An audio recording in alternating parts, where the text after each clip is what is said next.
He had always been skeptical of dreams that claimed permanence, the kind that left a scent on your sheets, or a sound still echoing in your ears by morning. But this one, this particular dream, refused to stay confined to sleep. It had arrived in fragments over several nights, like an old film reel playing out of order, and each time it ended, he awoke not just with a lingering sensation, but with something real. The first morning, a smudge of pale dust across his fingers. The next, the faint imprint of floorboards on the sole of his foot. Nothing dramatic, just enough to unsettle. Enough to make him fold his blankets slower, blink longer, and listen to the silence of his apartment like it had learned a new language overnight. The room in the dream wasn't remarkable by design. It did not shimmer or pulse with otherworldly beauty. In fact, it was stark and nearly empty. A chair that faced no window, a door that never opened, walls that didn't cast shadows. But what made it unforgettable was the feeling it gave him, that he had been there before, that something awaited him inside, something half remembered but never spoken aloud. And when he reached out to touch the wall, it responded, not by movement, but by memory. His own memory, not quite remembered. Something softened. Something ached. Each night, he entered the room a little earlier, as if time itself were folding toward its center. And each morning, his waking world tilted slightly. One light bulb dimmer than it had been. A mirror that now reflected a corner of the room he didn't remember owning. Once, a single thread of red fabric lay curled like a question mark beside his bed. He stared at it for hours before daring to sweep it away. He stopped mentioning the dreams to anyone. The explanations all felt thinner than the dust. By the fourth night, he had stopped locking his bedroom door. Not out of fear, but expectation. As if some part of him knew the boundaries between places, between sleep and wakefulness, memory and present, had begun to wear thin. And still, he didn't feel threatened. The room didn't beckon with menace. It simply existed quietly, like a bookmark in a story he hadn't finished, gently waiting for him to return. He began to think of it during the day. Not obsessively, but like one might recall the scent of childhood soap, or the sound of someone's voice you used to know. It became a texture in his thoughts. When he brushed his hands together during a meeting and felt the faint grit between his palms, he didn't flinch. He simply folded his fingers and waited for nightfall. The nights grew quieter, not just around him, but within. Sounds that used to stir him, an old radiator clanking, the hum of distant traffic, faded as if the world had agreed to hush itself in reverence. It wasn't sleep that pulled him in anymore. It was the room, as if it were closer now, no longer needing the full descent into unconsciousness to reveal itself. He found himself pausing just before drifting off, in that liminal space where breath slows but thought lingers. And there it was, the door, the chair, the hush. This time, when he stepped inside, the dust on the floor traced faint circles around his feet, not drawn by him, but seemingly waiting. He followed their gentle arcs with his eyes, wondering if they were meant to lead or simply suggest. The room's lighting had shifted, still no obvious source, but now the shadows were softer, more deliberate, as though the room had acknowledged his return and adjusted its posture accordingly. The chair had turned slightly, not enough to notice unless you were counting. He was counting. He reached the far wall and laid his hand flat against it, as he had before. The coldness was familiar, but there was something else now, a resonance beneath the surface, like memory humming through plaster. He closed his eyes and leaned in, not listening but remembering. And there it was, the scent of camphor, the feeling of wool against his cheek, the sound of slow footsteps retreating on wooden stairs, all without context, all without pain, just remnants. When he awoke, the first thing he noticed was that his room smelled different. Not bad, just different, as if old air had been stirred. He sat up and looked at his palms before he looked at the clock. Dust again, but this time in the lines of his fingers settled into the creases like fine ash. He rubbed them together absently, then brought them to his nose. The scent matched what lingered in the dream. Camphor. A smell he hadn't thought about in decades. A a smell he could now trace back to no specific origin in his waking life. Later, he searched his apartment for the scent, stripped his sheets, opened every drawer. Nothing. And still, it hovered, especially in the morning light. He began to open his windows less, fearing the outside air might dilute something fragile he was meant to notice. He moved slower, spoke less, as if tuning himself to a quieter frequency. People began asking if he was feeling well. He answered with a smile that didn't quite reach his eyes. How could he explain that he was feeling something deeper than well? That he was being remembered by a place that didn't exist, or maybe had never stopped existing? He began to lose track of how many nights he had visited the room. Not because he was forgetting, but because the line between the visits had become less distinct. There were no longer sharp awakenings with startled breaths, or the relief of daylight absolving the strangeness. Mornings now carried the hush of twilight, and twilight felt like memory trying to return. Even when he was fully awake, he would glance toward his hallway expecting the room to be there, just beyond the edge of where the walls made sense. It wasn't obsession. He didn't dream of grand mysteries or secret doors. There were no riddles to solve, no hidden threats.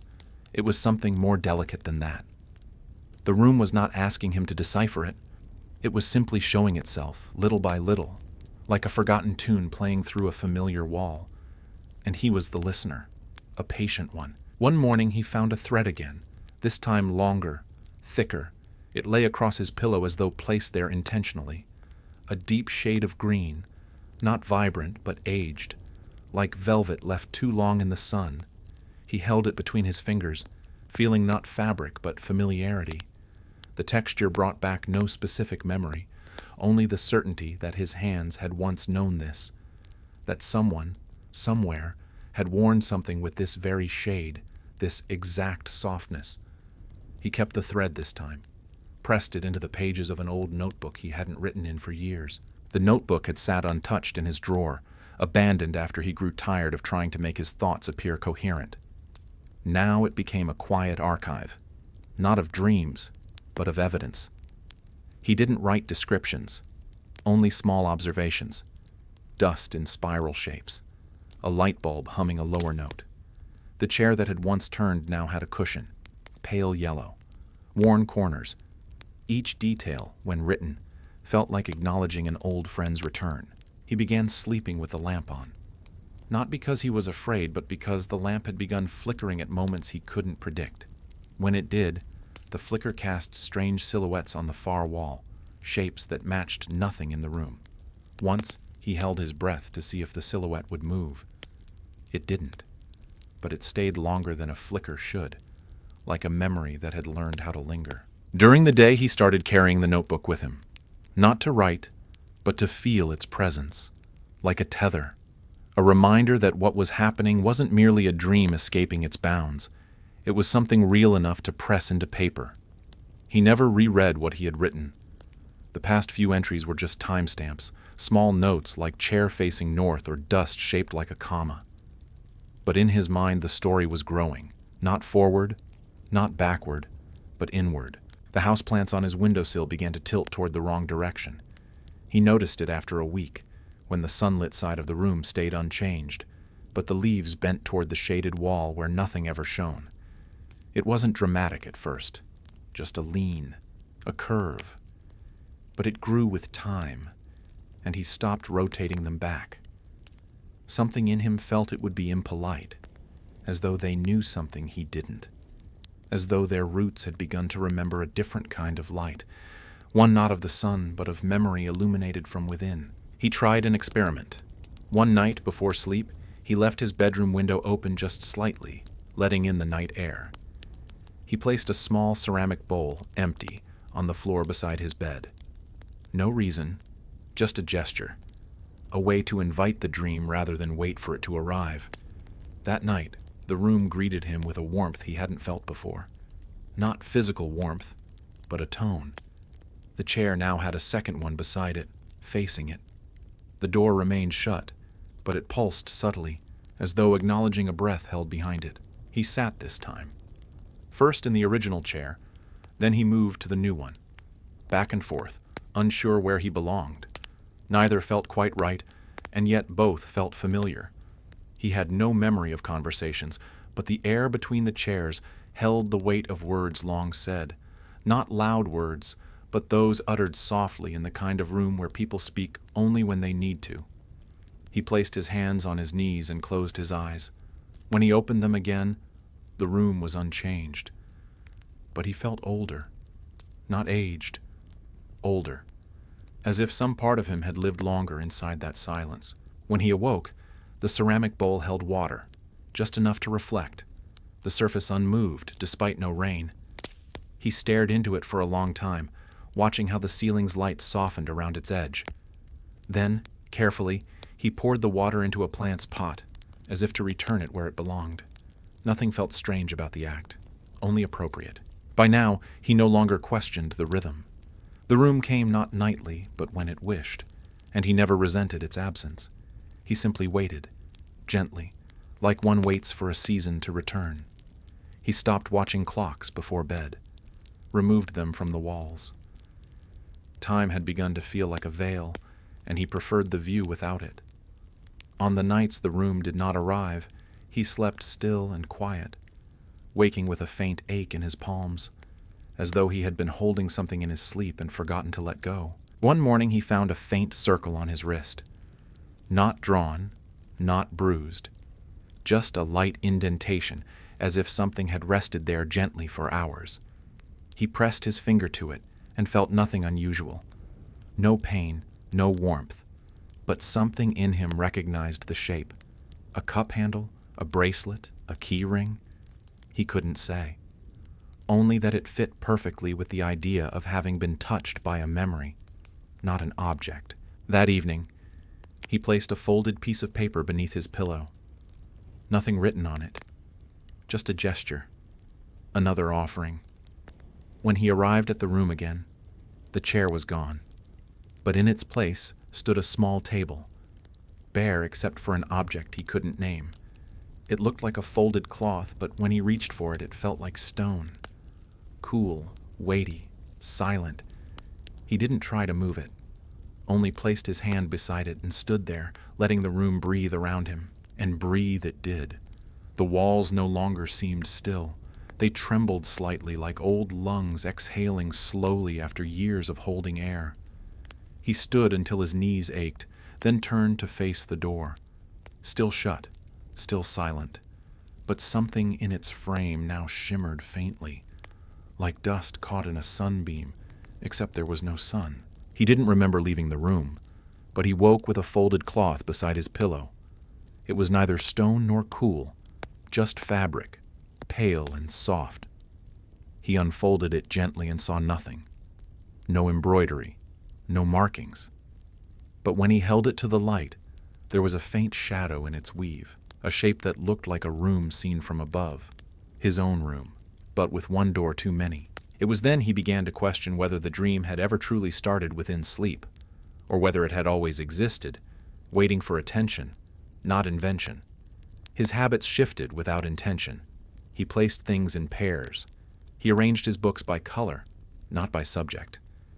He stopped turning on the hallway light, allowing its darkness to stretch gently into his evenings. The mirror in the bathroom, once a clean rectangle, now seemed to reflect slightly more than it should. Corners of the room not visible by sight began to appear in the periphery, but only when he was alone. Only when he wasn't looking directly. He didn't tell anyone. Not because he feared disbelief, but because explaining would mean breaking the agreement. Whatever the room was, it trusted silence. It thrived in it. And so he followed suit. He wrote less. Even the notebook became quiet. Its pages turned only by instinct, not by need. The dust returned with more deliberation. Once he traced a perfect square on the floor beside his bed, unsure if he had drawn it or found it. The next morning, it was gone. But the imprint remained in his memory as if someone had pressed the shape into his thoughts. One night, without preparation, he returned to the room and found the door open. Not wide, just a sliver, enough to tempt, not invite. He stood before it for what felt like an hour, not out of fear, but reverence. He didn't step through. Not yet. He placed his hand on the edge, and the wood felt warmer than before. The air beyond smelled of paper and lavender. Familiar, but nothing moved inside.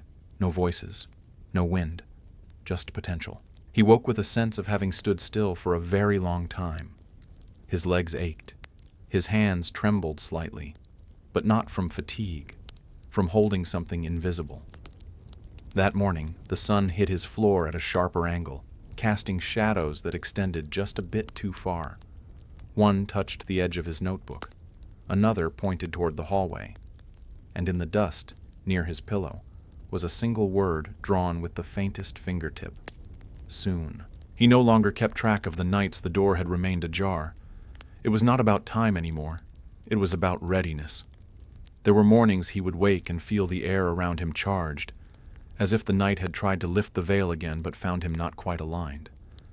And then there were other mornings when he would awaken with no memory of a dream, yet his socks would be dusty, or the bowl on the floor would be slightly tilted, as though it had been set down by hands that didn't quite belong to him. He accepted it all with the quiet grace one offers to the phases of the moon. The door's opening had not been a promise, only an allowance, a glimpse. It was still there each time he returned to the room, slightly ajar, lightless beyond, but he had not yet crossed it. Something told him that once he did, the shape of his life would change, and not in a way visible to others. There would be no lightning, no collapsed ceiling, no whisper from the void. But perhaps his reflection would forget to blink, or his keys would no longer fit his front door. The room had never lied to him, but it had also never spoken. Its honesty came from presence alone. On one particular evening, as rain threaded gently down his windows, he sat on his living room floor, sorting through a box of things he hadn't opened in years. Old postcards, receipts with notes on the back, a coin from a country he wasn't sure he had ever visited. At the bottom, folded into a corner, was a photograph of a room. Not the room, but similar. A chair in the center. Pale walls, light with no source. He couldn't remember taking the photo nor printing it, but it was on his own paper stock, with the faded ink of a printer he'd discarded long ago. On the back, in his own handwriting, was a single word. Wait. He pressed the photo to his chest and let his eyes close. The rain outside had begun to echo slightly, unusual, given the absence of overhangs or awnings. But the echo continued, low and rhythmic, like water falling not on a roof, but on wood, a hollow room, a still floor. The rhythm settled beneath his ribs, and when he finally rose to go to bed, he placed the photograph under his pillow, beside the notebook. That night, the room arrived without prelude. He stepped into it with the ease of entering a thought mid-sentence. The door remained ajar. Nothing had moved, and yet he could feel a weight in the air, like a decision had been made somewhere, not by him, but for him. He approached the door and placed his palm against its edge once more. Warm, familiar, and still, it waited. The mornings grew quieter after that night, not by absence of sound, but by presence of stillness. He began to wake before the alarm, though he no longer set one. His body knew when to rise, not because the sun told it to, but because the room allowed it. Breakfasts became simpler: toast, water, sometimes nothing. There was no hunger, only routine. The days unfolded with a soft restraint, as if they feared disturbing something delicate lingering just beneath the surface. Even the ticking of his kitchen clock seemed to hesitate between seconds. He found himself rearranging his space in subtle ways. The chair at his desk moved 2 inches to the left. A mirror turned slightly on the wall to reflect a sliver of hallway. The bookshelf was dusted, not because it needed cleaning, but because he wanted to feel the weight of forgotten objects in his hands. Books he hadn't touched in decades began to pull at his attention, not to read, but to be near. He stacked them beside his bed, letting their faded spines form quiet towers that watched him as he slept. One afternoon, while walking home through a street he had taken thousands of times before, he noticed a house that hadn't been there. Not new, not out of place, just unnoticed until now. a small, pale structure with shutters painted a color his mind could not name. One window was open, curtain barely stirring, and for a moment he could swear the inside held the same hush as the room. He paused, hand resting on a fence post that had long since surrendered to rust, and simply looked. A cat watched him from the porch, silent, unmoving, eyes like ink. He nodded once, unsure why, and continued walking.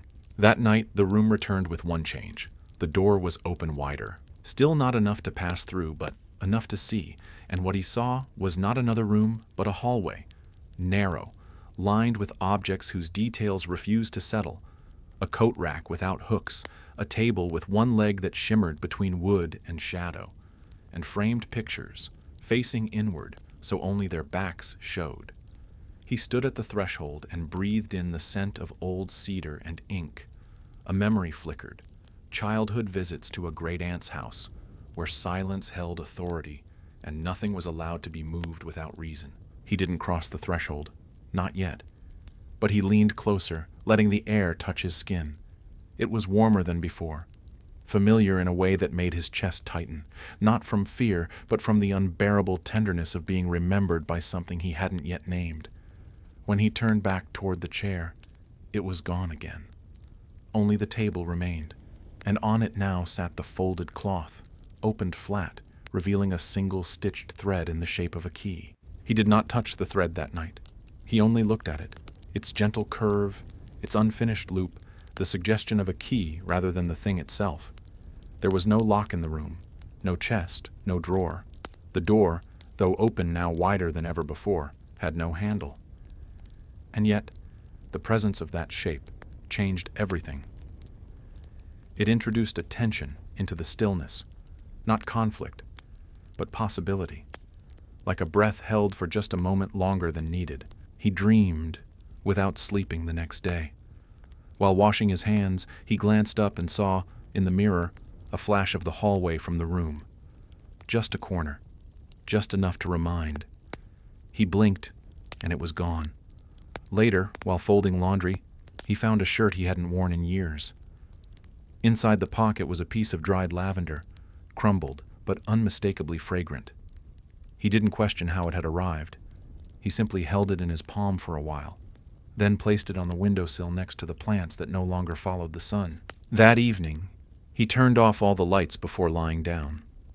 The house seemed to agree. Pipes held their breath. The floorboards stayed silent. Even the wind, which usually fretted against the windows, fell still. And in that silence, he knew the room was waiting. When it arrived, it did so without transition. One blink, and he was there. The table remained. The thread remained. But now, on the wall opposite the door, something new had appeared. A mirror. Or rather, something like a mirror. Its surface was dim, not reflective, but absorbing, like it collected images rather than returned them.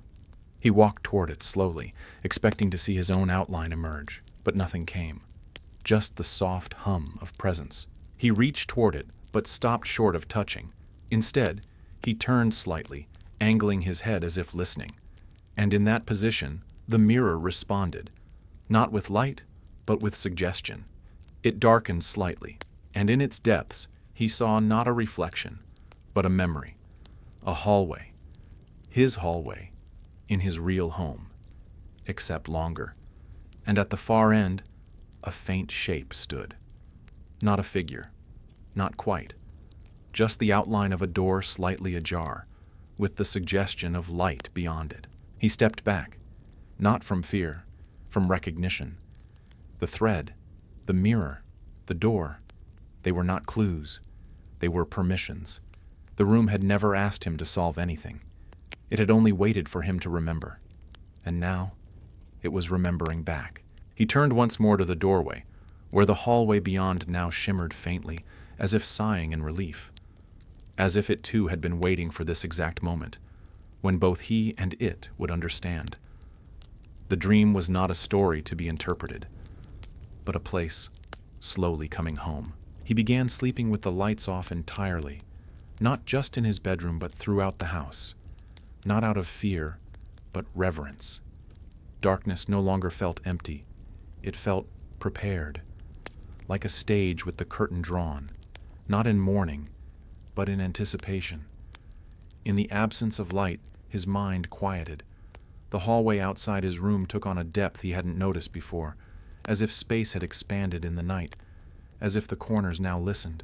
He found the photograph again while changing his bed sheets. It had slipped from beneath the pillow and wedged itself between the mattress and the frame. The image hadn't changed, but something about it had grown more vivid. He could now see a faint line across the floorboards. Parallel. Deliberate. A boundary? A path? He stared at it long enough to memorize the placement, then tucked the photo back where it came from, not because he needed it hidden, but because it belonged in the dark. That night, the room received him not as a visitor, but as a returning part. The hallway beyond the door had become clearer. Still unfamiliar, still dreamlike, but now undeniably real. He took one step forward, then another, and the floor beneath him gave no sound, no groan, no welcome, just acceptance. The air changed, not in temperature but in pressure, as if he had stepped inside someone's breath. The hallway narrowed ahead, but it didn't close. He passed the coat rack with no hooks. Its surface shimmered faintly, as though dust had learned to hum. He paused at the table with the uncertain leg, noticing now that the grain of its wood was not natural, but scripted, lines that curled like handwriting too delicate to decipher. And the picture frames, still turned inward, felt less like denial and more like privacy. He did not turn them. It wasn't time. Further down the hall, the scent of cedar returned, this time stronger. It pulled at a memory he could not place. A room with an attic ceiling, angled and warm, filled with trunks that no longer opened. He walked toward the scent without question.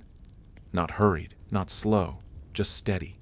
His fingers grazed the wall as he moved, and beneath the plaster he felt not wood, but rhythm, a pulse. When he reached the end of the hallway, the space opened again. Another room, smaller, softer, dimly lit without source. In the center sat a table different from the last, round with a single object on it, a glass dome fogged slightly from within. He stepped closer, and the air around the dome felt cooler, like breath trapped for years. He did not touch it. He simply stood still and waited for it to clear. The glass dome began to clear not by motion, but by intent, as if it responded to stillness rather than touch. Slowly, the fog faded from the inside, revealing an object resting at the center, small, metallic, folded. It took a moment before he recognized it. The key. Not a symbol, not an outline, the actual thing. And yet, it didn't shimmer. It didn't glow. It simply existed quietly, like it had been waiting far longer than he had. He didn't reach for it. He wasn't sure he was meant to. Instead, he circled the table once, observing the way the dome caught light from a source he couldn't identify. The floor beneath his feet creaked faintly, not an alarm, but as a reminder. You are here. You are real. Everything else can wait. The room had no windows, no door behind him, only the hallway he had come from, and this space, silent and aware. He sat on the floor, cross-legged, and looked at the dome. Time stretched, not in the way that minutes tick, but in the way clouds stretch across a dusk sky. Slowly, with weight, with meaning. His breathing slowed until it matched the hush in the walls. Then something curious happened, a faint vibration. Not in the room, but in his chest. Not fear, not excitement, just resonance. As though a bell had been rung somewhere beneath his ribs, and its echo traveled out into the space around him. The key inside the dome didn't move, but the fog at the bottom of the glass began to curl again, upward this time, thin tendrils like smoke, not obscuring but drawing something new. He leaned forward slightly, and the outline of a door emerged on the far wall. Not physical, not etched, just presence. A suggestion of entry where there had been none, and beside it, drawn in faint dust, was a print, a hand. Not his, slightly smaller, more delicate, pressed there with care, as if to say, I was here first, but not to keep you out. He rose and walked toward the print. The dome remained behind him, quiet, undisturbed. At the edge of the door's suggestion, he placed his hand beside the print, not overlapping it, but near enough to acknowledge. The dust shifted subtly beneath his fingers, not away, not toward, but as if it recognized his warmth. The wall remained still, but his breath returned to him in full, deep, and slow. He didn't press, he didn't knock. He simply stood, and the room stood with him. That night, when he awoke, there was no dust, no thread, no mark of any kind, only a stillness that felt less like absence and more like integration. The dream had not followed him into morning. It had dissolved into him. The air of his room held a quiet weight, like something had settled. Not finished, not gone, just here. He walked barefoot to the kitchen, noticing how the floor felt warmer beneath his feet. Not from sunlight, but from something older. The walls of his home now echoed differently, less like sound, more like memory being gently acknowledged. He poured water into a glass, but did not drink it. He simply held it, watching how the light broke across the rim, creating the same halo he had seen in the dome. Later that afternoon, he stood by the window and saw the same cat on the same porch of the house that hadn't been there. But this time, the curtain in the open window had shifted. A small movement, like someone had passed just out of view. He raised a hand, not a wave, just acknowledgement. The cat blinked, stretched, and walked back inside without urgency. He smiled, not at the animal, but at the understanding. He didn't speak of it, didn't write it down. The notebook remained closed. It wasn't secrecy, it was respect. Language would have made the experience smaller. He no longer needed evidence. Everything around him, each quiet, each echo, each pause, became a thread in the larger weave. He lived slower now, not deliberately, just honestly. That evening, he found himself in front of the mirror in the hallway, the same one that once seemed to reflect too much. Now, it reflected just enough. No distortion, no excess, just him. And yet behind his own image, there was the faintest shimmer, like a room remembering itself through him. He smiled again, faintly. There was no longer a line between here and there, only degrees of silence. When sleep came, it did so not as a portal, but as a continuation. The room no longer needed to be entered. It had settled behind his eyes, in the curve of his breath, in the dustless corners of his home. The door remained ajar, not in his dream, but in his being, a permanent soft opening. He dreamt of nothing that night. And when he woke, there was a single thread on his pillow. Not green, not red, just pale, like the light of early morning. He picked it up, turned it in his fingers, and smiled softly. He knew now what the room had been waiting for. It had not been asking him to understand it, only to remember. There came a week when the room did not appear at all, not in dreams, not in glimpses, not even in the silent confirmations that used to hide inside objects or air. The dust no longer marked patterns. The mirror held only its reflection, and the bowl beside his bed remained dry. Yet he felt no panic, no fear that it was lost. It was more like the absence one feels when an old friend takes a step back, not from disinterest, but from trust, as if the room now knew he would hold its shape even in its silence. He moved through his days with a curious calm. Grocery aisles seemed wider. Footsteps on sidewalks arrived slower. Conversations around him, on the bus, in cafes, in lobbies, sounded distant, like rehearsals from another life.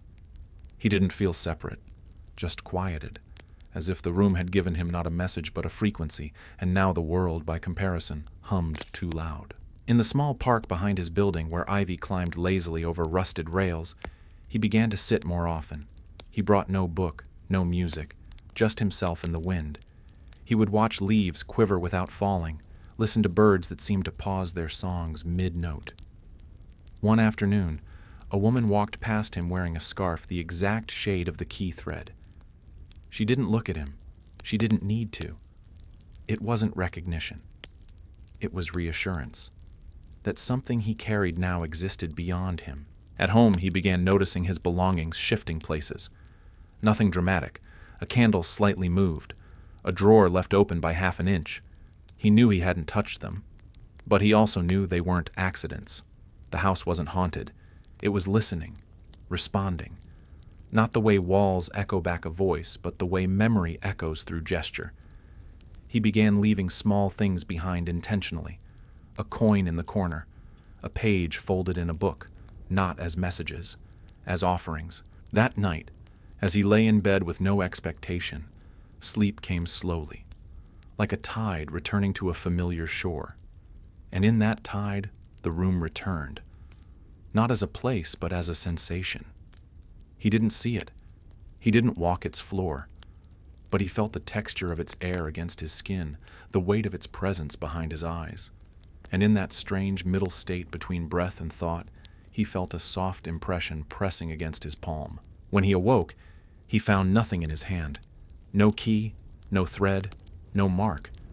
But his fingers curved slightly inward, like they had held something through the night and chosen to let go just before morning. He didn't mourn its absence. He simply rose, opened his window, and let the air carry it forward, whatever it had been, trusting that the room no longer needed to be found, because now it was following him. Days began to echo in a circular fashion, not in repetition, but in rhythm. He would wake at the same hour, not by clock, but by instinct. He would move through his home with the awareness of a guest, even in spaces he had lived in for decades. The floor creaked in familiar places, but now each creak felt purposeful, like punctuation in a sentence the house had always been writing. He spoke less, not because there was nothing to say, but because silence now held more language than words ever could. Objects responded to his presence differently. A book, left open on a table, would close when he re-entered the room, even with no wind. His coat fell from its hook one morning without sound, landing in a gentle pile at the door. He no longer asked why. These were not events. They were acknowledgments, and in their subtle choreography, he felt held by something older than understanding, something that had decided he was ready. One afternoon, while rinsing a glass in the sink, he noticed something faint etched into the bottom, a circle with a cross through it, barely visible, as though worn down by decades of being overlooked. He held it to the light, turned it slowly. It didn't reveal anything more, but he recognized the feeling it gave him. The same sense he felt when standing before the dome or when touching the walls of the hallway. The sensation of being inside a memory, not his own, but willingly shared. That night, the room did not appear in the usual way. Instead, it came to him in fragments. The cushion from the chair, the way it had once crumpled at the corner, the scent of the fog beneath the dome, the faint warmth of a doorknob he had never turned. Each piece returned not in a dream, but in the folds of his blankets, in the hush between the wind and the night. He didn't sleep as much as dissolve into quiet. And when he returned to the dream, there was no journey, no approach. He was simply there. But the room was different now, not changed, but awake. Its shadows moved with breath, its air had weight. And in the center, where the table once stood, was a carpet, woven with patterns too subtle to name. He stepped onto it and felt the weave press gently into the soles of his feet.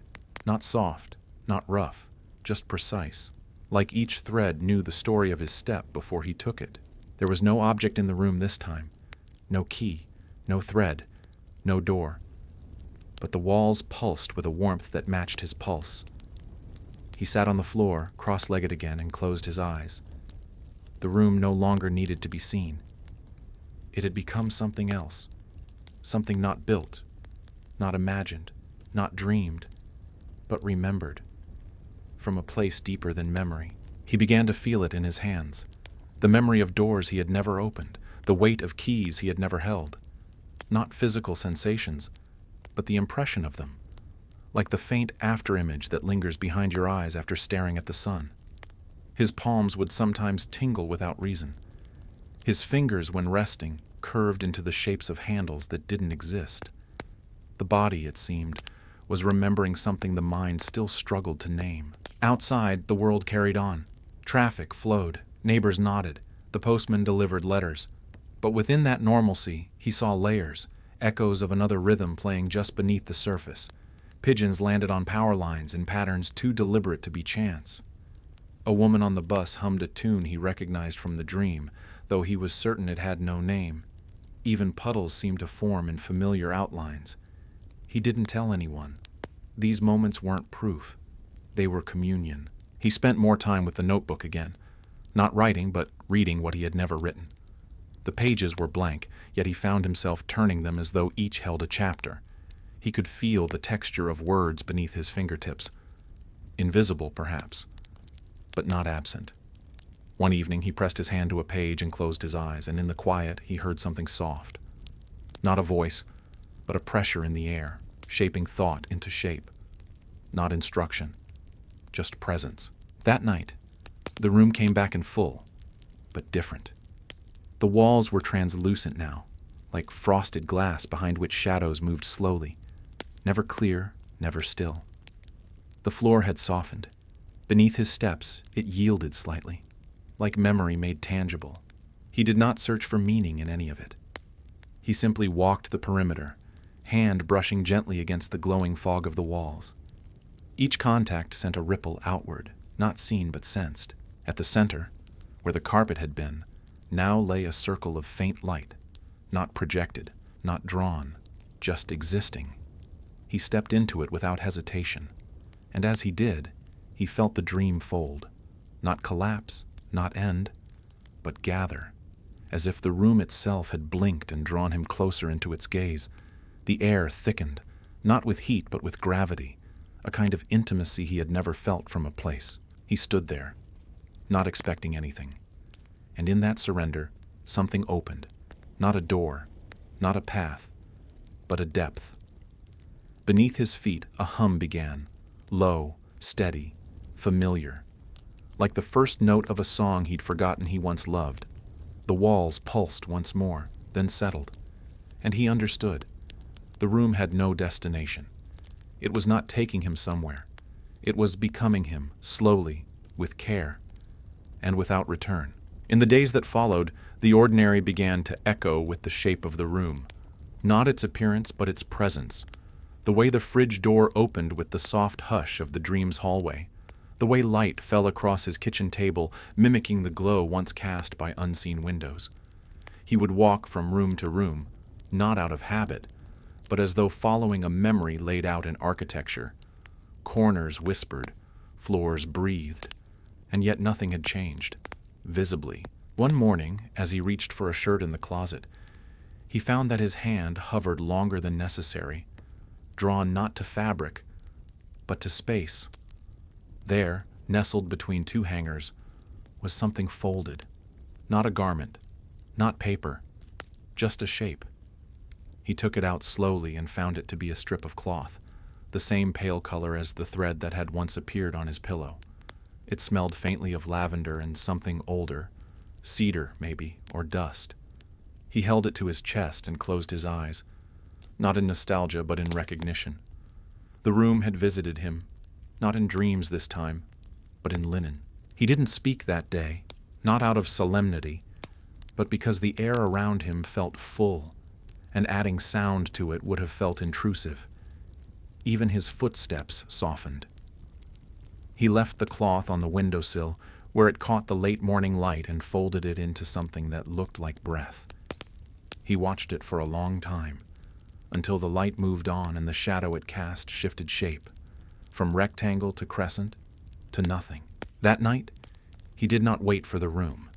It came before he fell asleep, sliding into his senses like a familiar hand slipping into its glove. He stood at the center again, though this time the space felt circular, infinite, without walls, a horizon within the mind. The light was diffuse, not from above, but from within the air itself. No objects, no doors, just presence. He reached out, though there was nothing to reach for. His fingers met resistance, not of matter, but of memory, a subtle tension, like touching the surface of still water. He pushed just slightly, and the air gave way, not parting, but folding, allowing. In that moment, he felt every moment he had lived ripple out from his skin, quiet, respectful, and deeply known, not judged, not weighed, just held. He stood still, and the room exhaled. He felt the breath pass through him, gathering everything he had once forgotten, names, places, touches, and returning it not as information, but as warmth. He wept, not from sorrow, but from the overwhelming tenderness of being remembered by something that had no voice, no shape, no agenda, only care. Sleep no longer marked a boundary. It was now a continuation. Days and nights folded into each other, like pages from the same book, written in the same hand. He would nod off in the afternoon sun and wake with the weight of the room on his chest, not heavy, just present. He would catch the scent of lavender in stairwells where no flowers had ever grown. When passing mirrors, he no longer checked his reflection.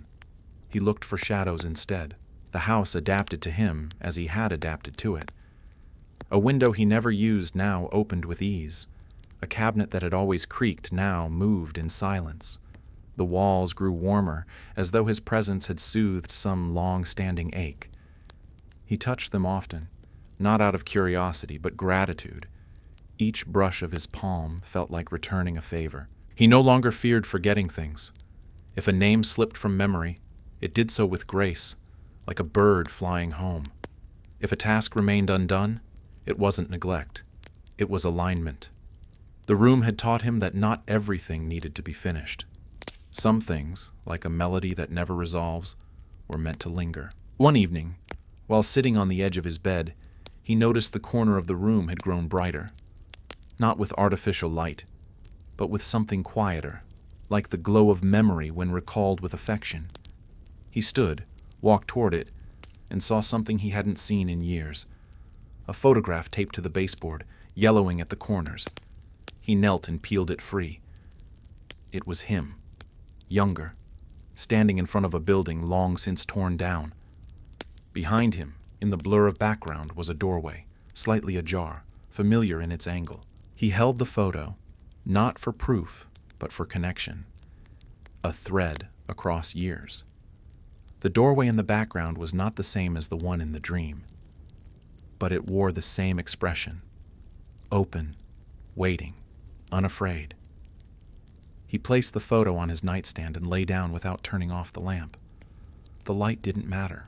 The room could find him either way. And it did. This time, gently. It arrived not with imagery, but sensation. A warmth behind the eyes, a softness beneath the ribs, a pulse in the palms. He floated within it, not as a visitor, but as one remembered.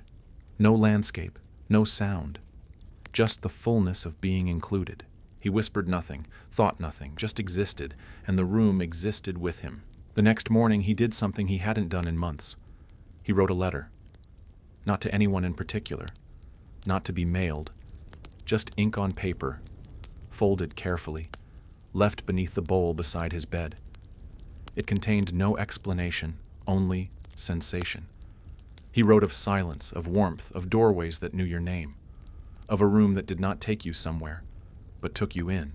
He left the letter there for days, untouched. Sometimes he would sit beside it and read nothing aloud. The presence of it was enough. He began lighting a candle each evening, not for ritual, not for memory, just for softness. The flame would flicker gently, casting shifting shadows along the wall, and he would sit and watch until the wax formed small, still lakes around the wick. He never blew it out. It extinguished itself, and that felt right. One night, he dreamt of the house he grew up in, though it no longer stood. He walked its halls as a guest, not a child. The furniture was wrong, the light too pale, the air unfamiliar. And yet, in the corner of the living room, where no door had ever been, one now stood, slightly open. No light beyond, just the promise of space. He did not walk through. He simply nodded and woke up with tears on his cheeks. Tears not of loss, but of having been offered something again. The room did not return the next night or the one after, but he knew better than to worry. Its rhythm had become part of him. He had learned its silence, its breath, its way of folding space into care. He began leaving small offerings throughout his home: a feather on a shelf, a dried petal in the drawer, a folded corner in a book he hadn't yet read. Not for anyone to find, just to mirror the gestures the room had once made for him. And one morning, he found the letter beneath the bowl had been moved. Not far, just rotated slightly, the fold now facing the opposite direction. He unfolded it, expecting to see only his own words. But at the bottom, beneath his final sentence, was a faint impression, as though someone had pressed their fingertip into the page while it was still fresh. No ink, just presence, just touch. He smiled and folded it back. He didn't place it beneath the bowl again. He slid it into the notebook between two blank pages and closed it without marking the spot. Some things were meant to be remembered, not catalogued. The room had not left him. It never had. It had simply waited until he knew how to see with more than his eyes. He began to carry the room with him, not as memory, not as symbol, but as a weight in the chest, subtle and constant, like a familiar scent that never fully fades. It softened his speech, slowed his gestures. He greeted the world with a quieter presence, not from fatigue but from awareness. The room had taught him the strength of stillness. Now every movement he made seemed to ask, "Is this necessary?" And if it wasn't, he didn't do it. There was no longer urgency, only gravity. At the corner cafe where he sometimes sat, the barista asked if he was an artist. He had smiled, not answering. She had taken his pause as a yes. Maybe she was right, not in the conventional sense. He didn't paint, he didn't sculpt. But he had begun to shape his days with intention, as if each hour was clay, each moment a stroke. He noticed light more often, the way it draped across floors, the way it filtered through blinds and fell in stripes like memories arranged on time. He no longer rushed to capture it. He simply let it settle into him. One afternoon, a child dropped a marble on the sidewalk ahead of him. It rolled toward his foot, paused, then changed direction ever so slightly, circling around and coming to rest just beside his heel. He picked it up and turned it in his fingers, blue and green, the colors of distant places. He looked toward the child, but she had already skipped ahead, unaware. He placed the marble in his coat pocket where it nestled against the seam, as if it had always belonged there. That night, the room arrived not with architecture, but with temperature. A warmth pooled at the base of his spine as he drifted into sleep. It rose slowly, gathering behind his eyes, and when he opened them, in dream or something deeper, he was surrounded by light, not bright, not blinding, just soft enough to reveal the edge of a horizon he had never known he missed. There were no objects, no doorways, only the sense of vastness folded inward, as if the room had unwrapped itself and now stretched beyond form. He did not move. Movement felt unnecessary. The air around him pulsed faintly, like breath shared by something older than time. In that moment, he felt the presence again, not outside, not inside, but alongside. Not a person, not a voice, just a knowing, a companionship not built on words or understanding, but on witness. He was not alone in this quiet. Whatever had waited in the room all this time was still waiting. But now, they waited together. When he woke, his bedsheets were warm, as though the dream had lingered longer than usual. The marble had slipped from his pocket and rested on the floor by the window, catching morning light and breaking it into trembling rainbows across the wall. He watched the colors move, and for the first time realized they weren't just reflections, they were directions. The marble remained on the windowsill for days, though he never placed it there. Each morning it caught the light, and each evening it held the last golden breath of the sun. He didn't touch it. He didn't move it. He only acknowledged its patience, its quiet participation in a rhythm that stretched far beyond the daily arc of time. It had become a small axis in his home, a still point around which memory slowly turned. One afternoon, a breeze entered the house through a window he didn't remember opening. It carried no chill, only scent, faintly sweet, faintly bitter, like dried orange peels left too long in a closed drawer. He followed it room to room, never rushing, never questioning. The air seemed to shape itself around his shoulders, guiding him gently until he found himself at the hallway mirror, the one that had once reflected more than it should, and now reflected only what he was ready to see. This time, his image stood unchanged. But over his shoulder, a shadow waited. Not a person, not a figure, just a soft distortion of light, the kind that hovers when something unseen has just passed through. He didn't turn to look directly. He simply stood and let it remain. The marble on the windowsill glowed faintly behind him, as if to say, "This, too, is part of it." That night, the room did not appear at first. Sleep arrived slowly, like snowfall in a city already dreaming. But when the room came, it did so not as a place, but as a gesture. He found himself sitting, not lying, not standing in a space with no walls, no floor, no ceiling, only posture, only presence. And before him sat another chair, not empty, but not occupied either. Something had formed there, something waiting to become. Between the two chairs, a bowl rested on the invisible ground. Inside it, water shimmered, silent, still, undisturbed. He leaned forward slowly and for the first time saw his own face reflected in the dream.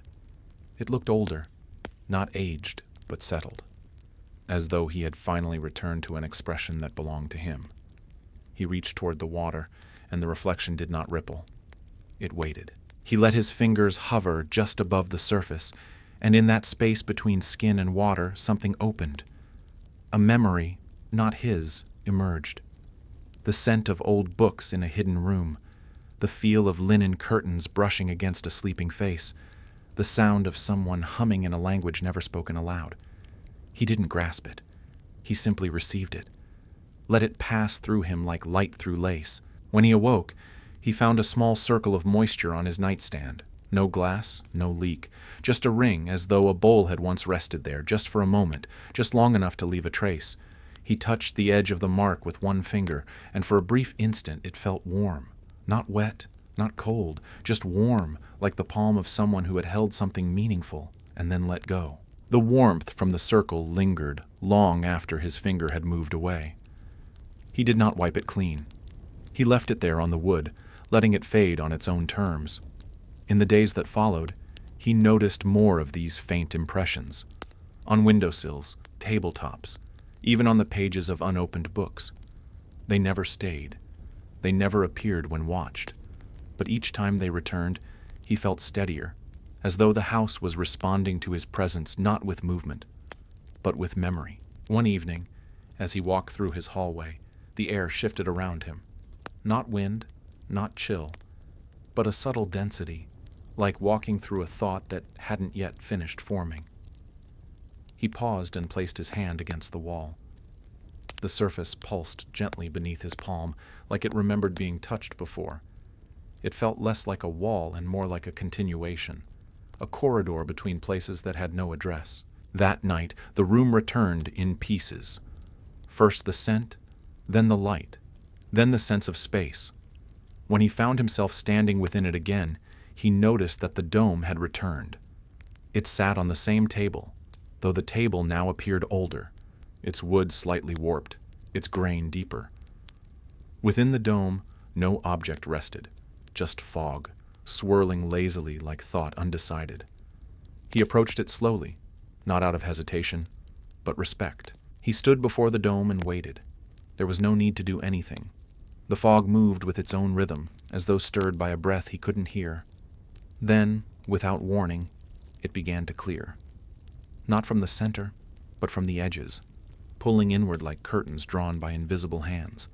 At the core, a new shape emerged, not a key this time, but something softer, a feather, pale, delicate, curved as though still holding the memory of flight. He leaned closer. The feather did not move, even when the fog dissipated entirely. It rested in the center like an offering that did not require acceptance. He did not reach for it. He only mirrored it, standing still, breathing evenly. And in that quiet, he felt it again. That presence not behind him, not beside him, but through him. Not watching, not guiding, just knowing.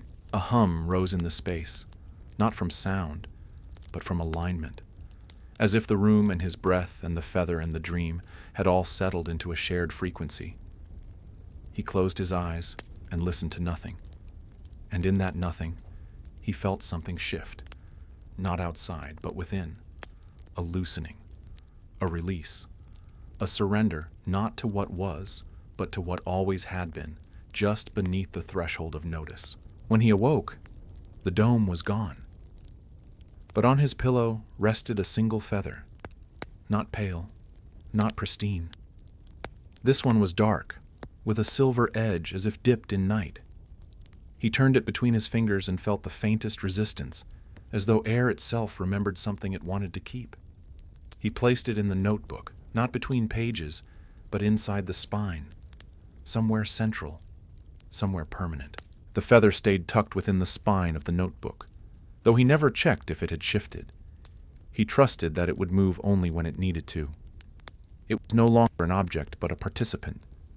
Silent, sure, part of the rhythm now guiding his days. He began to notice similar textures in the world outside, the curve of a bird's wing in flight, the trail left by a breeze across a still puddle, the shadow cast by a lamp, suddenly resembling a shape he could not name but somehow recognized. He stopped closing his doors. Bedroom, bathroom, hallway, each was left ajar. The gesture felt symbolic at first, but soon it became practical. He no longer felt the need to divide space. The boundaries of walls had softened, and his movement through rooms became a conversation rather than a series of separations. Even the air seemed to flow with a new awareness. It brushed his skin like memory passing by, light and careful. One morning he stood at the sink, staring out the window at the garden below. A breeze rustled the trees, and with it came the faintest whisper. Not a sound, but a sense. A suggestion of the room, reminding him that distance was only ever a measure of attention. He closed his eyes and saw the dome again, the feather resting in the fog. But this time the dome was cracked, not broken, just opened. The feather gone, taken perhaps, or freed. That night, as he lay in bed, he felt the pressure of the room before he had even closed his eyes. It pressed into the mattress around him, not with weight, but with presence. The silence shifted, grew more dimensional. He opened his eyes and found himself not in the room, but beneath it, as though it hovered just above, separated by a membrane of breath. He reached upward, not with hands, but with thought, and felt it respond. He drifted upward, not by motion, but by allowance, and then, without transition, he was standing within the room again. But now it had windows, dozens of them, all sealed, all glowing faintly from within. Each window showed not a view, but a moment, a quiet one, a hand being held, a book closed softly, a candle extinguished with a sigh. None of them were his, and yet he knew them all. They were the unspoken gestures of lives remembered by their silence. He walked slowly between the windows, letting each one pass by without trying to hold it. They were not there for collection, only for witness. At the far end of the room, a single chair faced a window that held no image, just light. He did not sit. He only stood behind it, placed his hand gently on its back, and let the stillness do the rest. The chair remained empty. He never sat in it, never intended to. It did not feel like a seat made for rest. It felt like a marker, a place left open in a room that waited not for someone, but for something. Perhaps a moment, perhaps a realization. The light from the window before it pulsed gently, not like a beacon, but like a breath. He stood behind the chair for what felt like a long time, though no time passed in the way he once understood it. Eventually, he stepped back, not out of conclusion, but completion. The windows remained, glowing softly. The room did not darken. It simply allowed him to leave. He did not exit through a door. He simply turned, and in that turning, the space folded behind him. The dream released its hold as gently as it had offered its welcome, and he awoke with the kind of calm that required no understanding. The morning air felt different, not colder, not warmer, just more certain, as though the light knew where to fall, as though the house had exhaled. He made tea without thought, letting the steam rise in thin spirals that reminded him of the fog beneath the dome. He carried the cup to the living room and paused at the bookshelf. There, between two books he hadn't touched in years, something new had been placed. A slip of paper.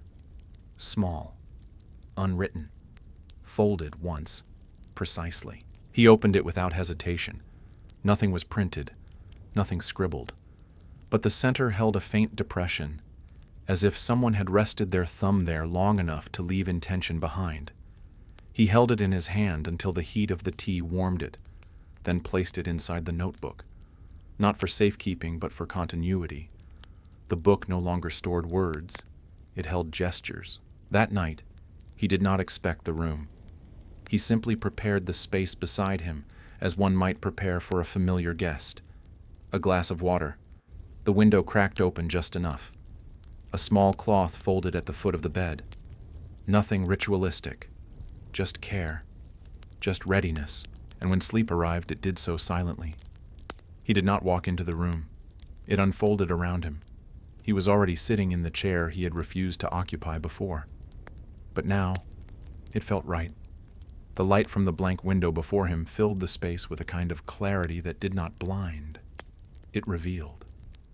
And in that light, he felt seen by something that asked nothing, required nothing, promised nothing, just being. He did not dream of the room the following night, nor the next, but its absence was not emptiness. It was fulfillment. The space within him, once shaped by its silence, now echoed with a calm that did not fade. He began to live without waiting, without searching. He moved through his days as one walks a familiar path, eyes open, heart unburdened.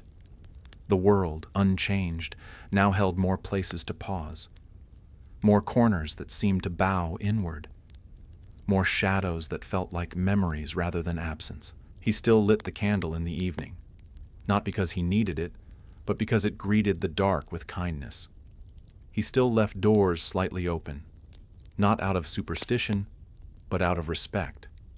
The house, now a companion rather than shelter, offered him small acknowledgments in return.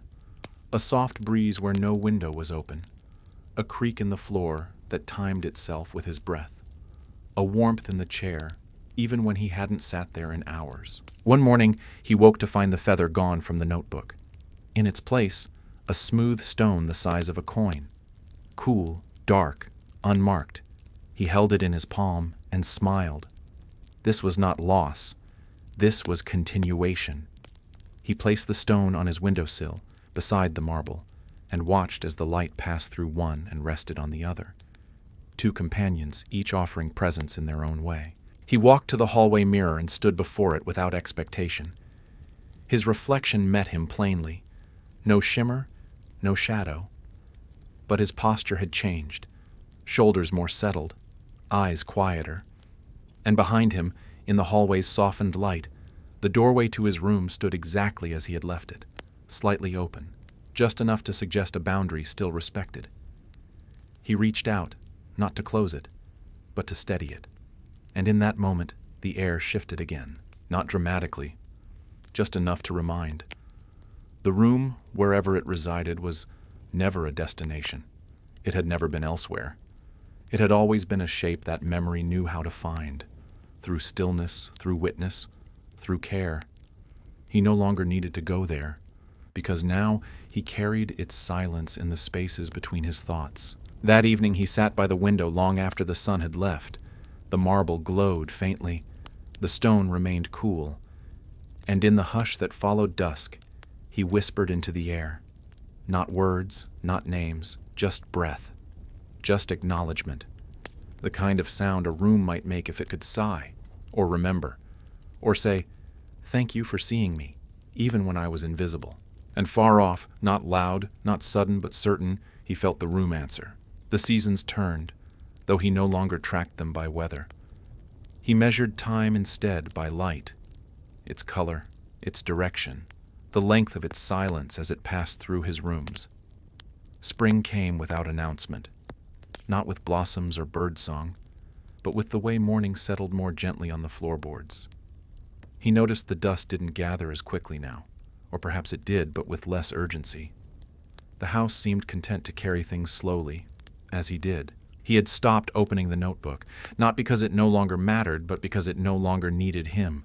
Whatever had once been written between those pages, seen or unseen, had already made its way into the seams of his living. Now, each action was a sentence, each stillness, a paragraph.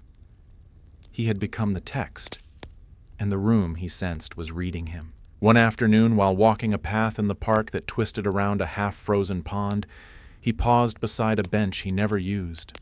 There, beneath the wood, partially buried in leaves, something caught the light, a slip of cloth, folded and pressed flat by weather. He reached down and lifted it, brushing off the damp. It was the same pale color as the first thread that had once appeared on his pillow, frayed slightly at the edges, thin, insignificant. He held it between his fingers and closed his eyes. No memory rose to meet him, only peace. He let the wind take it, releasing it not as a gesture but as instinct. That night, he didn't prepare for the room. He made no offerings, lit no candle, opened no window. He simply lay down with his palms open beside him, as though holding space for something to arrive or something to leave. Sleep came without descent. He passed through no threshold. Instead, he entered a stillness so complete it felt like the moment between two thoughts, infinitely wide, yet almost imperceptible. The room was there, but it no longer introduced itself. There were no walls now, no dome, no windows, no table, only the memory of their shapes, suspended in the air like breath not yet exhaled. He stood in the center of nothing and felt held, not by structure, but by presence. The room no longer required form to be felt. It had become something else entirely, a resonance, a resting place for the parts of him that had never asked to be explained. And in that soft expanse, he understood. This was not a reward, not a mystery solved. It was a return to something older than dreaming, older than knowing. The room had never been a destination. It had always been a remembering of care, of quiet, of the invisible architecture that love builds when no one is watching. He woke not with surprise, but with a fullness that lingered in the space between thought and breath. The sun had not yet reached the windows, but the air already carried light, not visible, but known. It touched the skin in the way memory does when it returns unannounced and kind. He sat on the edge of the bed and let the quiet move through him like a familiar current. There was nothing to interpret, nothing to hold on to. The room had taught him that presence was enough. Later that day, he opened a drawer he rarely used. Inside, beneath old scarves and forgotten batteries, he found a small box, plain, wooden, without hinges. He had no memory of placing it there, no memory of owning it. Yet its presence didn't startle him. He lifted the lid slowly and found nothing inside but a faint scent, lavender, mixed with something warmer, like sun-dried linen or worn pages.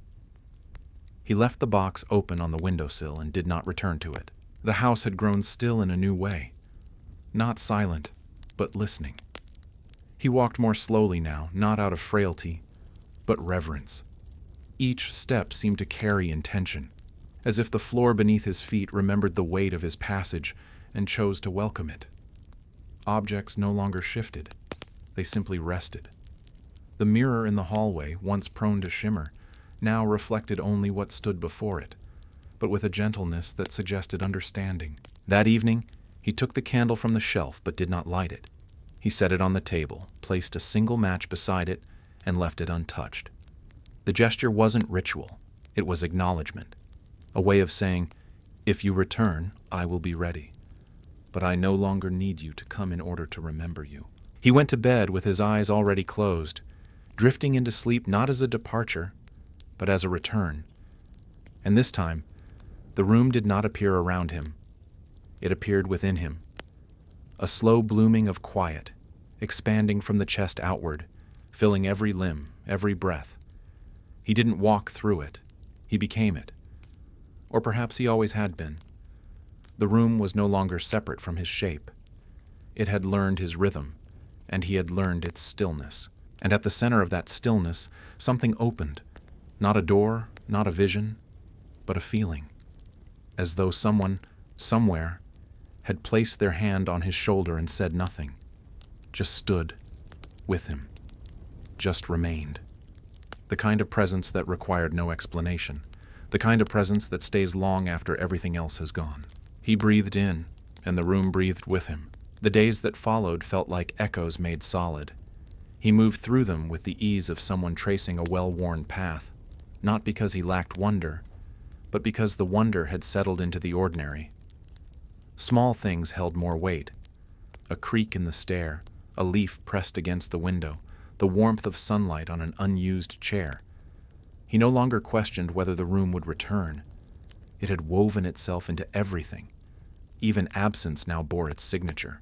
He found himself sitting more often without purpose. On the edge of his bed, on the floor near the heater, on a bench by the bus stop long after the bus had gone. Stillness wasn't something he entered. It was something that found him. He became its companion, and in doing so, began to notice the subtleties that others passed by. The way a shadow curved just slightly against the grain of a wall, or how dust caught the light and hovered a moment before settling again. One morning, he found an unfamiliar teacup on his kitchen shelf. It was not new. The glaze was chipped in one place, and the handle bore the smoothness of something often held. Yet he could not recall ever buying it, or receiving it, or seeing it before. It felt inevitable, as though it had always belonged there, simply waiting for the right morning to reveal itself. He rinsed it gently, filled it with water, and placed it beside the candle on the table. Two silent objects, sharing a language only stillness could understand. That night, he did not sleep immediately. He sat beside his bed and watched the light fade along the ceiling. The patterns it cast reminded him of the windows in the room, those that had shown not scenes but gestures. He remembered them now more clearly than he remembered many things in his waking life. The turning of a hand, the soft closing of a book, a breath drawn and held before a goodbye, never spoken. When he finally lay down, he did so with his eyes open, and in that space between wakefulness and surrender, the room returned, not as form, not as vision, but as breath drawn in unison. His limbs felt weightless, his chest warm. The ceiling dissolved into sky, and the floor beneath him softened into nothingness. There was no movement, and yet he was moving, folding into something wider, more expansive, like entering a memory that did not belong to him but welcomed him nonetheless. He did not need to know where he was, or why. The room had never been a question. It had only ever been an answer, one that asked nothing in return, except that he be still long enough to receive it. He began waking not to alarms, but to light, soft, indifferent light that slipped past curtains and gathered quietly on the floor. The first few minutes of each day no longer felt like a beginning, but like a gentle continuation of something that hadn't ended in the night. Even his dreams had grown translucent, like windows smeared by rain, carrying shapes he recognized but did not chase. He didn't need clarity. He needed presence. And presence was never late. He noticed that the house now answered him with silence, not emptiness. The floor no longer groaned beneath him, but breathed. The walls absorbed sound with the reverence of cathedrals. When he whispered to no one, the air held the words like a hand holds the final warmth of a departed touch. He began humming under his breath, not songs but tones, fragments of rhythm without melody. The kind of sound a room might hum if it remembered your footsteps. One evening, while walking the perimeter of his home, he paused at the hallway where the mirror once shimmered. Now it stood quietly, offering no revelations. But at its base, leaning delicately against the wall, was a single object, a stone, not unlike the one that had appeared on his windowsill, but this one bore a thin gold line running across its surface, not etched, not painted, just embedded. A fault line, perhaps, or a thread. He lifted it and held it to his chest. No heat, no weight, only acknowledgement. He didn't ask where it came from. He placed it beside the first stone, letting the two rest together in the afternoon sun. When the light moved on, he left them there. He had learned not to disturb what had chosen to arrive. Some things, like memory and forgiveness, were better left untouched, their meaning slow to reveal. That night, when the room returned, it did not greet him with images. It arrived as warmth in his palms, a pressure in his spine, a hush in his throat. He found himself once more within its presence, not surrounded but absorbed. The space didn't hold him. It became him. And in that quiet fusion he felt something close to release, not a letting go, a letting be. In the center of that stillness, he sensed the chair again, not behind him, not before him, but within. He sat, not with his body, but with something deeper. And from that position, he watched the room not as space, but as unfolding, layers upon layers of care, stretching backward through time, forward into breath, outward into silence. The unfolding did not end when he woke. It carried into the light, into the motion of stirring tea, into the soft rustle of pages turned without reading. He no longer needed narrative. Meaning was no longer something he chased.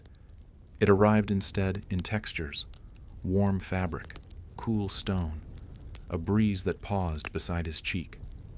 Everything spoke, though nothing asked to be heard. He moved among objects like one revisiting a story already known, but worth hearing again for the tone in which it's told. He began to dream with his eyes open, not hallucinations, just layers. A hallway might ripple slightly, like fabric in water. A shadow might pause longer than the object that cast it. When he blinked, the moments passed. But the residue remained. He no longer trusted the world to be solid, and he no longer needed it to be. Solidity had its place, but so did softness, and the room had taught him that both were doors. One morning the candle relit itself, or perhaps it had never fully gone out. He found it flickering quietly as the sun rose, its wax pooled in perfect stillness. He sat beside it and let the flame warm his knuckles. He didn't add a match, didn't adjust the wick. He simply nodded, and the flame seemed to bow in return. By then, the mirror had grown dull, not tarnished, just quiet. It reflected no more than the wall behind him, but even that felt enough. He no longer looked for signs. The world had stopped sending them, or maybe he had become one himself, a sign not to be deciphered, but simply witnessed. That night, when sleep arrived, it came in silence so deep it felt ancient. The room held him not with boundaries, but with memory, his own, and those not his, braided together in a hush so profound it almost sang. He found himself seated once more, the invisible chair beneath him, the light around him not cast but known. And in that space, something approached. Not a figure, not a sound, just a shift, a nearness, a breath drawn beside his own. The presence he had felt for so long was no longer beyond. It was here, not watching, not touching, just arriving, slowly, lovingly, without end. He didn't turn to meet it. There was nothing to face. There was only the stillness between two beings who had always known one another, but had needed a lifetime of silence to remember how. He did not wake with the need to record what he had seen. There were no revelations, no messages, only the steady sense that he had become more porous, more attuned to the language of things that do not speak. The room no longer appeared in full. It appeared in fragments, a warmth in a teacup, a sudden draft that stirred only one corner of the room, the feeling of having just stepped out of somewhere, though he had not moved. One afternoon, while walking beside the river, he saw a reflection in the water that held still, even when the current moved. It was not his face, not exactly, but it wore his quiet. He leaned down, watching it shimmer, and for a moment, It looked as though the reflection raised its hand before he did. He did not flinch. He simply smiled. It felt right to be anticipated. He sat on the bank and placed a small stone in the water. It sank without resistance, without ripple, like a thought accepted without debate. The world had grown kinder to him, or maybe he had grown softer toward it. Either way, things no longer collided. They passed through. And when they stayed, they did so with permission. That evening, he lit no candle. He made no bed. He didn't prepare for sleep. He simply allowed it. And as he lay down, the space around him deepened, not darkened, deepened, like falling into a silence that was not empty, but sacred. And from within that depth, the room opened, not as place, not as dream, but as memory returning home. This time he did not enter. He did not become. He did not watch. He simply remained, at the center of breath, at the center of being. And in that center, the presence finally spoke, not in words, not in sound, but in stillness that carried meaning. You have always been here. The thought did not echo. It rested, and he rested with it. The days grew thinner after that, not emptier, thinner, as if time had learned to fold in on itself, carrying its weight not forward, but inward. Mornings arrived without insistence. Nights dissolved before they could be called dark. He moved through hours like a traveler in a cathedral, pausing often, speaking rarely, listening always. The world had not changed, but something inside him had stopped resisting its softness. And in that surrender, everything had become clearer. He began to notice how things returned to him. A misplaced glove reappeared on the armrest. A single earring, long thought lost, rested one morning beside the sink.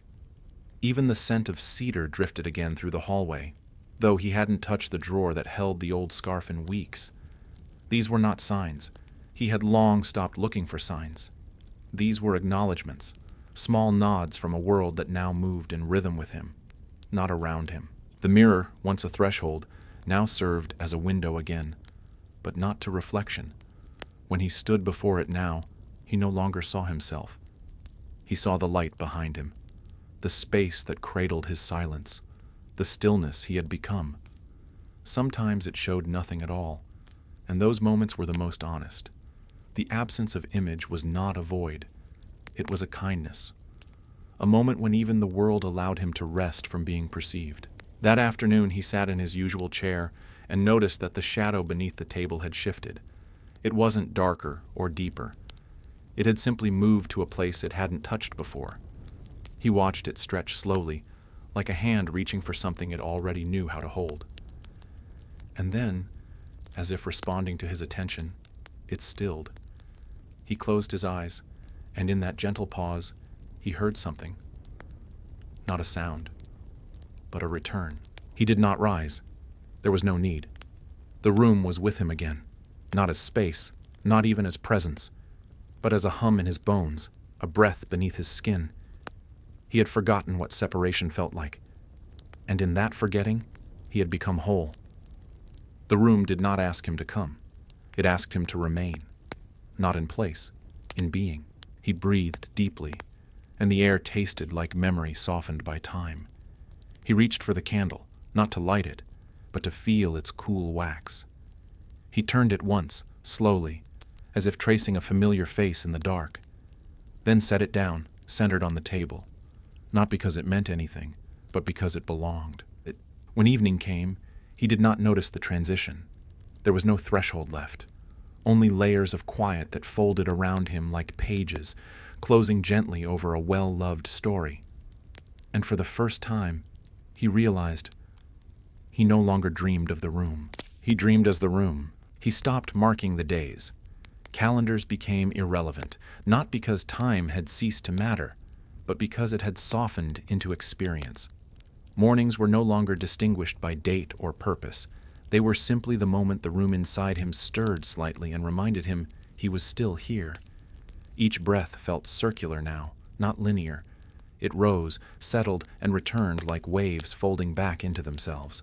He walked less, but saw more. The way dust settled along the edge of a drawer. The curve of steam lifting from a chipped mug. A bird that visited his windowsill each afternoon, never singing, only watching. These were the details that had always been there, yet now felt luminous with meaning. He no longer felt the urge to document them. Memory had become reliable, not for facts, but for texture. The objects in his home had stopped trying to hold their shape. A photograph curled at the edges.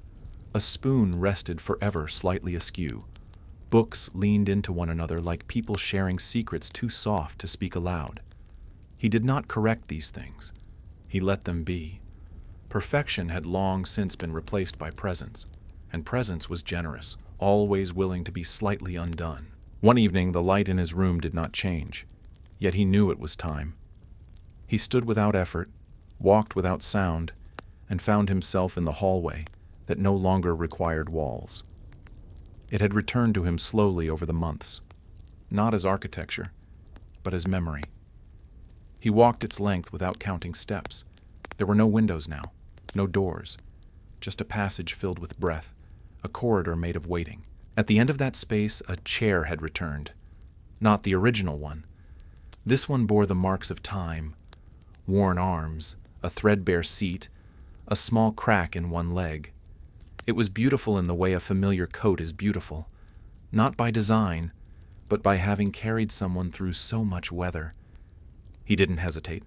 He sat. He expected nothing, and because of that, everything arrived. Not in visions, not in voices, but in a quiet that wrapped around him like dusk. From that silence, a presence took shape, not visible, not distinct, but deeply known. It did not speak. It did not move. It merely settled, like breath on a mirror, like warmth left in a chair long after someone has stood. And in that shared stillness, he understood. He had not been invited here. He had never entered. He had always been this place. The room was not a gift, nor a revelation. It was recognition. It was the part of him that had waited patiently through noise and years to be heard again. He closed his eyes and in doing so, opened. He no longer remembered what the room had once looked like, its original shape, its furnishings, its boundaries. That absence did not trouble him. Memory, when it matures, lets go of precision.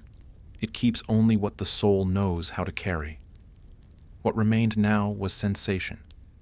The coolness beneath his fingertips, the softness in the air just before sleep, the pause in the world when something unseen leans near, but does not ask to be noticed.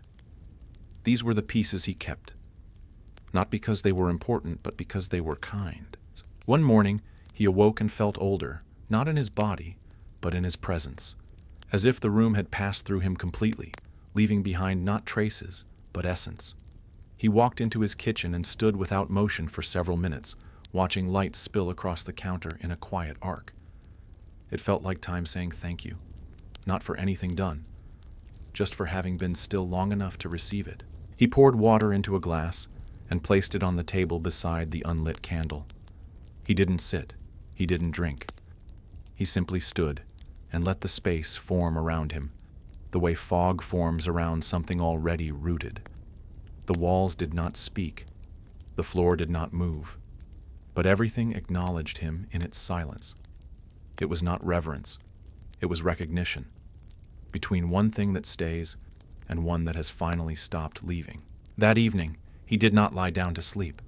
He rested upright in the chair by the window, arms loose, gaze unfocused. The stars beyond the glass were soft, indistinct, like someone had painted them from memory rather than study. He blinked, and when his eyes opened again, he wasn't sure if they had ever closed. The transition between here and there no longer existed. It had folded in upon itself until it became a single breath, stretched infinitely across his being. And then the chair shifted, not under him, but within him, as though he had never been sitting at all, only remembering the feeling of stillness. The room opened again, not as dream, not as space, but as return, a folding inward, a dissolving outward. And at the center of it, something new, a hum that was also a hush, a warmth that was also a farewell. He felt no sadness, no fear, no resistance, What arrived was not an ending, but a gathering. Every breath he had taken, every moment he had paused, every silent kindness the room had ever offered. They circled him now, like birds returning to roost, not to stay, but to complete their motion. And in the final light of that quiet, he knew he would not dream again, because the dream had finally remembered its own shape. When morning came, it did not announce itself. There was no burst of sun, no bird call, no crisp breath of dawn. It simply arrived as presence, soft, whole, and unhurried. He remained seated, though the chair no longer felt solid beneath him. It was not that the world had disappeared. It was that it no longer needed to confirm itself. His fingers rested lightly on his lap, neither tense nor slack, like a page left open not to be read, but to be remembered.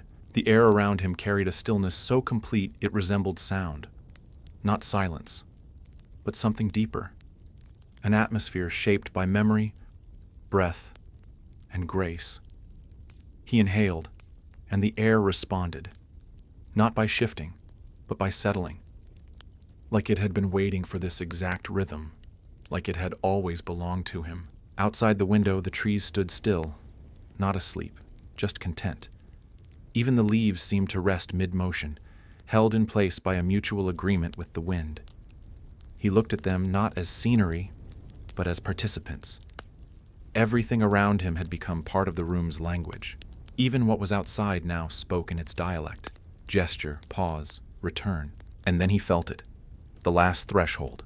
Not a barrier, not a test, just a turning. A gentle inward folding of everything he had carried. His name, his shape, his questions.